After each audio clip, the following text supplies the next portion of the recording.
रामायण में उर्मिला कौन थी?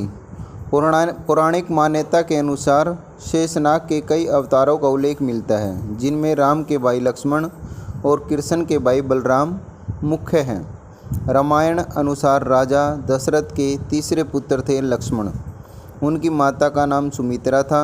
लक्ष्मण के लिए राम ही माता पिता, गुरु, भाई सब कुछ थे और उनकी आज्ञा का पालन ही इनका मुख्य धर्म था। वे उनके साथ सदा छाया की तरह रहते थे।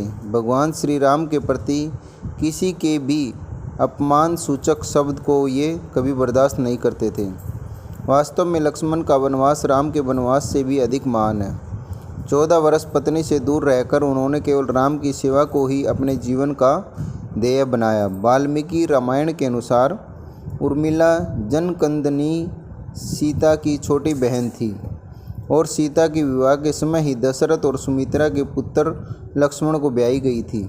जब राम और सीता के साथ लक्ष्मण भी वनवास को जाने लगे, तब पत्नी उर्मिला ने भी उनके साथ जाने की जिद की, परंतु लक्ष्मण ने उन्हें यह कहकर मना कर दिया कि अयोध्या के राज्य को और माताओं को उनकी आवश्यकता है। उर्मिला के लिए यह बहुत कठिन समय था। ऐसे में जबकि वह नववधू थी और उसके दाम्पत्य जीवन की तो अभी शुरुआत ही हुई थी।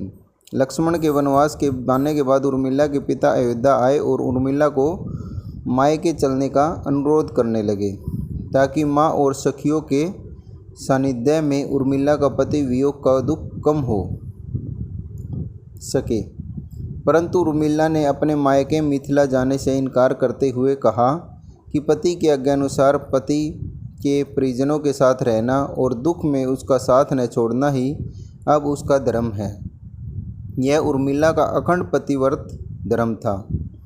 जब लक्ष्मण जा रहे थे, तब इस सबसे विकट क्षणों में भी उर्मिला आंसू न बहा सकी, क्योंकि उनके पति लक्ष्मण ने उनसे एक और वचन लिया था कि वह कभी आंसू न बहाएगी, क्योंकि अगर वह अपने दुख में डूबी रहेगी तो परिजनों का ख्याल नहीं रख पाएगी।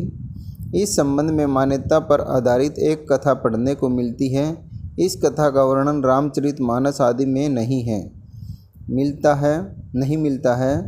कथा यह है कि रावण के पुत्र मेघनाथ को यह वरदान था कि जो व्यक्ति 14 वर्षों तक सोया न हो, वही उसे हरा सकता है। हालांकि लक्ष्मण अपने भाई श्री राम और भाभी सीता की सुरक्षा और सेवा में इतने लगे रहे कि वे 14 वर्ष तक सो ही नहीं पाए। कथा अनुसार उनके बदले उर्मिला 14 वर्ष तक सोती रही। रावण के वध के बाद श्री राम, सीता और लक्ष्मण वापस अयोध्या लौट आए और वहां प्रभु श्री राम के राज तिलक की तैयारी होने लगी। उस समय लक्ष्मण जोर जोर से हंसने लगे। जब लक्ष्मण ने से इस हंसी का कारण पूछा तो उन्होंने कहा कि सारी उम्र उन्होंने इतनी घड़ी का इंतजार किया था कि मैं अब श्री राम का राज तिलक होते हुए देखूंगा, लेकिन अब उन्हें निंद्रा देवी को दिया गया वो वचन पूरा करना होगा जो उन्होंने वनवास जाने से पहले दिया था। दरअसल निंद्रा ने उनसे कहा था कि वह 14 वर्ष के लिए उन्हें परेशान नहीं करेगी और उनकी पत्नी उर्मिला उनके स्थान पर सोएगी।